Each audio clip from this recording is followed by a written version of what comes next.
Bonjour, je suis ravi de vous retrouver. Je vous souhaite une très belle année 2016. Nous sommes le lundi 4 janvier. Voici les titres de ce journal. La Vendée championne régionale de la démographie. En 5 ans, le département a gagné 38 600 habitants selon l'INSEE. La Vendée affiche la plus forte progression des Pays de la Loire grâce essentiellement à l'arrivée de nouvelles familles. Chaland, par exemple, passe symboliquement la barre des 20 000 habitants. Un délai avait été accordé. Depuis le 1er janvier, ils sont obligatoires. Chaque habitation doit désormais être équipée d'un détecteur de fumée. Ces appareils doivent permettre de prévenir les incendies, responsables chaque année de près de 800 décès en France. Et puis rencontre à la fin de ce journal avec Thomas Laurent, le pilote vendéen de karting, va fêter dans quelques mois ses 18 ans. Et il s'est lancé un nouveau défi puisqu'il va délaisser cette année les pistes de karting pour prendre le volant d'une voiture. Portrait à la fin de cette édition. On commence donc ce journal avec un chiffre, 3 660 852. C'est le nombre officiel d'habitants dans les Pays de la Loire selon l'INSEE qui vient de mettre à jour les chiffres de la population française. Notre région a gagné depuis 2008 plus de 30 000 habitants. Les 5 départements ont tous profité de ce dynamisme démographique avec une augmentation en moyenne chaque année de 0,3% en Mayenne ou en Sarthe, plus 0,6% dans le Maine-et-Loire, plus 1,1% en Loire-Atlantique. C'est en Vendée que l'augmentation de la population a été la plus importante depuis 2008, avec plus 1,2%. Notre département compte désormais 655 506 Vendéens. C'est 38 600 de plus qu'il y a 5 ans. Une hausse essentiellement due à l'arrivée de nouvelles familles. Alors quelles sont les communes qui ont gagné le plus des habitants? Celles qui en ont perdu, on fait le point avec Alix Lanos. Plus de 7 000 nouveaux Vendéens chaque année. Aucun autre département dans notre région des Pays de la Loire ne connaît une telle expansion. Au 1er janvier 2013, date de référence statistique, la Vendée comptait 655 506 habitants, soit 38 600 de plus qu'en 2008. La Vendée se trouve ainsi au 15e rang des départements qui ont le plus progressé ces 5 dernières années. Attractivité du littoral, dynamisme économique, le département connaît à la fois plus d'arrivées que de départs et plus de naissances que de décès. 39 communes ont pourtant perdu des habitants. C'est notamment le cas dans le sud-est du département. Fontenay, Mervan, Fémoraux, mais aussi La Faute et l'Aiguillon-sur-Mer. Tandis que certaines villes ou agglomérations ont vu leur population augmenter de manière très significative avec plus de 1000 habitants supplémentaires. C'est le cas des Herbiers, d'Olonne-sur-Mer, de l'agglomération lyonnaise ou encore de Chaland qui passe la barre symbolique des 20 000 habitants. Elle conforte ainsi sa place de deuxième ville vendéenne et son attractivité démographique. Ce développement est programmé, maîtrisé, on peut le dire, puisqu'il ne s'agit pas de faire des habitants pour faire des habitants, il faut parallèlement pouvoir développer tous les services, que ce soit les services à la jeunesse, à l'enfance, à la petite enfance, aux personnes âgées, aux seniors, bien sûr. 20 000, c'est bien, mais le principal, c'est que ces 20 000 habitants se sentent bien à Chaland. Toujours plus d'habitants à Chaland comme ailleurs, une tendance qui n'a rien de nouveau pour le département, dont l'attractivité se confirme un peu plus chaque année. Et si les tendances démographiques se maintiennent, en 2030, la Vendée pourrait compter près de 726 000 habitants. Et jusqu'au 31 décembre, la Vendée comptait 282 communes. Elle n'en compte désormais plus que 269. Certaines d'entre elles ont en effet fusionné au 1er janvier. Cela concerne 21 communes vendéennes. Elles ont donné naissance à 8 communes nouvelles. Vous le voyez sur cette carte. Saint-Florent-des-Bois et Chaillé-sous-les-Ormeaux forment désormais la commune à Rive-de-Lyon. Belleville-sur-Vie et Saligny s'appellent maintenant Belvigny. Dans l'est du département, 4 communes se sont regroupées pour former Sèvremont. Autre exemple, Mouilleron-en-Paray et Saint-Germain-l'Aiguillé qui ont donné naissance à Mouilleron-Saint-Germain. Nous aurons l'occasion d'y revenir dans une prochaine édition. Les processus de fusion de communes mais aussi d'intercommunalité devraient se poursuivre encore cette année. Elles sont notamment encouragées par l'État. C'est une mesure qui est entrée en vigueur au 1er janvier. Il est désormais obligatoire d'avoir installé chez soi un détecteur de fumée. Une première date avait été fixée au 8 mars dernier, mais un délai avait été accordé, principalement pour les bailleurs sociaux. Depuis vendredi, donc, la présence d'une alarme incendie est obligatoire dans chaque habitation. Pourtant, selon une enquête, près de 7 millions de foyers ne seraient toujours pas équipés. Apolline Laurent s'est rendue dans un magasin de bricolage et chez un installateur. Reportage. Dans ce magasin de bricolage, quelques retardataires viennent acheter les fameux détecteurs de fumée, rendus obligatoires dans toutes les habitations depuis le 1er janvier. On voit encore des gens qui viennent s'équiper, mais le plus gros vraiment des ventes s'est fait l'année dernière. Car l'installation en détecteur avertisseur autonome de fumée ou DAF devait à la base être réalisée avant le 8 mars 2015. Un délai a été accordé notamment pour les bailleurs. Ces derniers font d'ailleurs souvent appel à des installateurs comme Thierry Delguste. En plus de la pose des détecteurs de fumée, il fait aussi de la prévention au risque d'incendie. Si on a une petite maison, la loi en demande au minimum 1, mais l'idéal c'est de faire venir un installateur, de faire un diagnostic de la maison en fonction des risques, en fonction du mode de chauffage, en fonction de la population dans la maison. Et donc l'idéal c'est d'en mettre au minimum 1 dans le couloir, juste avant les chambres, mais pas trop près de tout ce qui est éclairage. D'accord, et pas juste au niveau de la porte pour que les fumées puissent venir quand même arriver au niveau du détecteur. Selon un sondage commandé par l'Association des brûlés de France, encore 7 millions de foyers français ne seraient pas équipés d'un détecteur de fumée. Tous les pays qui ont plus de 90% d'habitations équipées ont divisé par 2 leur nombre de morts lors des incendies la nuit. Car près de 80% des incendies se déclarent quand tout le monde dort. Mais si la loi est passée et que les détecteurs de fumée sont obligatoires, personne n'ira vérifier que votre maison en est bien équipée. Les contrats d'assurance peuvent évoluer et stipuler des franchises plus élevées en cas d'absence de détecteur après un sinistre, mais ils ne pourront en aucun cas l'imposer. Noël est désormais passé, vous allez peut-être encore profiter quelques jours de votre sapin, mais qu'en faire après ? Eh bien, l'agglomération de La Roche-sur-Yon propose à ses habitants de les déposer dans des points de collecte. C'est la 5e année que l'opération est reconduite. Ces sapins seront ensuite broyés et serviront de compost. Il est possible de déposer son sapin jusqu'au 15 janvier dans 25 lieux de collecte installés essentiellement sur les parkings de supermarchés de La Roche-sur-Yon, mais aussi dans les communes alentours. L'an dernier, près de 800 arbres de Noël avaient été collectés. D'autres communes de Vendée proposent aussi cette opération de recyclage.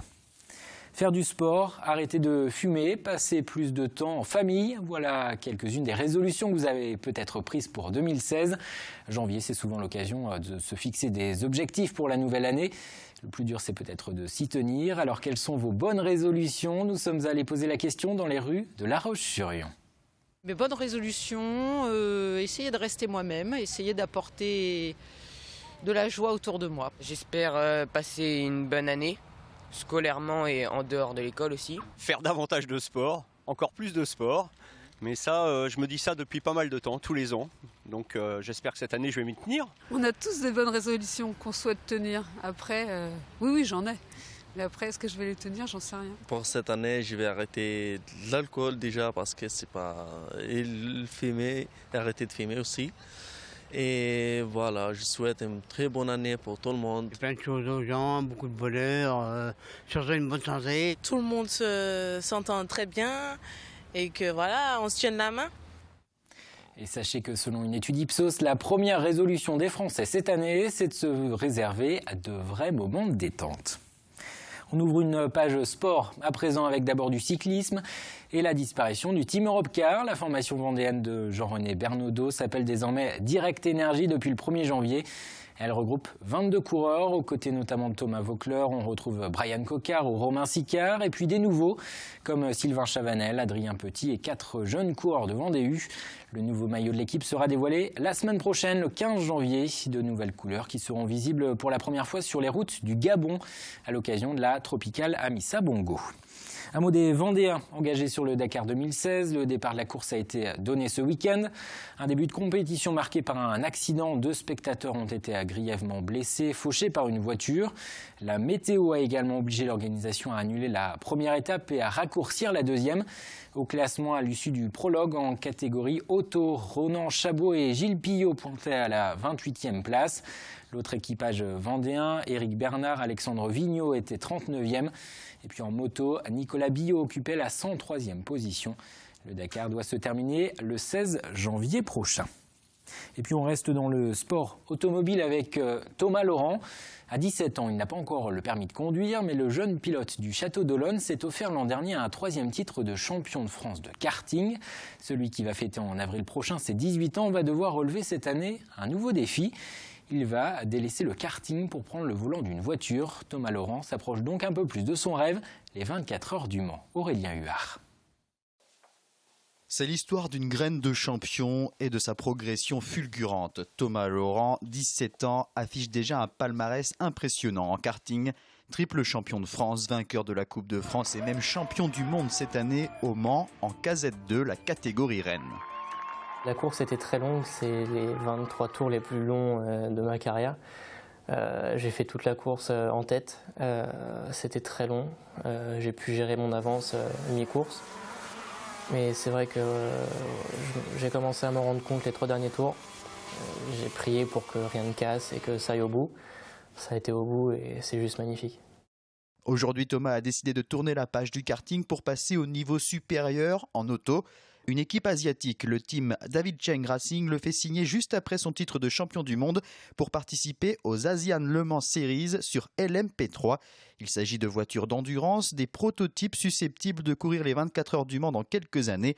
Le jeune Vendéen a également été engagé par le team Yvan Muller pour disputer à partir d'avril prochain les European Le Mans Series avec des courses sur des circuits prestigieux comme Barcelone, Imola ou encore Spa-Francorchamps.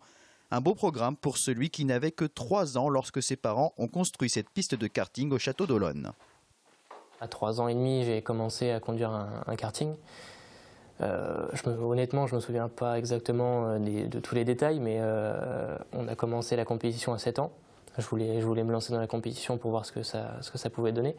On a monté les catégories et les titres sont venus au fur et à mesure. Il y a beaucoup de travail derrière lui, de la passion, des privations. C'est pas toujours facile pour un jeune homme de 17 ans de se priver de fêtes, de sorties, etc. Mais bon, c'est son choix et il faut le respecter. Thomas essaie d'adapter au mieux cette vie de pilote avec ses études. Il prépare en parallèle un bac pro commerce en sport-études au Mans. Le Mans, justement, et plus particulièrement les 24 heures, c'est l'objectif ultime du jeune pilote qui rêve depuis tout petit de cette course d'endurance mythique. Comme chaque lundi, on jette un coup d'œil au rendez-vous de cette semaine. Dans l'agenda, d'abord mercredi, ce sera le début des soldes d'hiver. Ils vont durer jusqu'au 16 février. 6 semaines de rabais dans les magasins, mais aussi sur Internet. Selon un sondage, 75% des Français auraient l'intention d'en profiter cette année.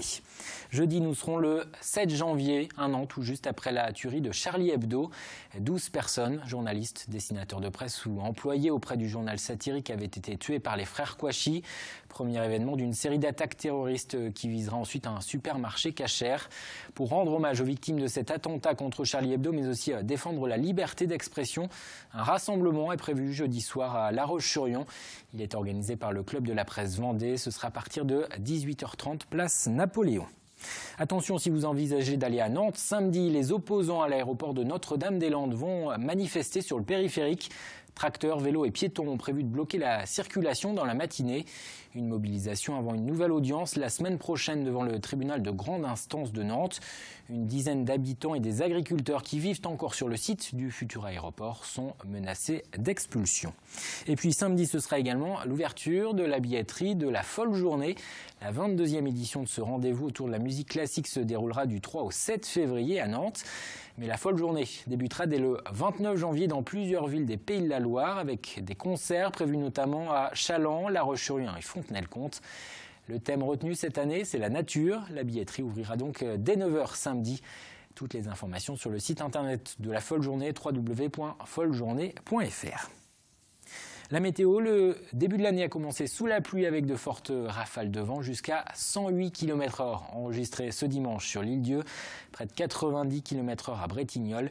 La Vendée avait été placée en alerte jaune vague submersion. Seuls quelques arbres arrachés ont été signalés. Ça continuera de souffler ce mardi sur le littoral. On conservera un temps nuageux, quelques éclaircies et des averses. Les températures 10 à 11 au meilleur de la journée. Le détail des prévisions, c'est dans un instant avec Armel Pavageau. Et puis on termine ce journal avec ces images rafraîchissantes du premier bain de l'année au Sable d'Olonne. Près de 200 personnes se sont jetées à l'eau pour célébrer le Nouvel An. Image signée Alain Charrier. Un bain dans une eau à 13 degrés pour la bonne cause. Les fonds collectés seront reversés à l'association Camino de l'Espoir. Au total, plus de 1000 personnes se sont baignées pour le 1er janvier à Saint-Jean-de-Mont, Saint-Gilles-Croix-de-Vie ou encore La Tranche-sur-Mer. On se quitte donc sur ces images et toute la rédaction de TV Vendée se joint à moi pour vous souhaiter à nouveau une très belle année 2016.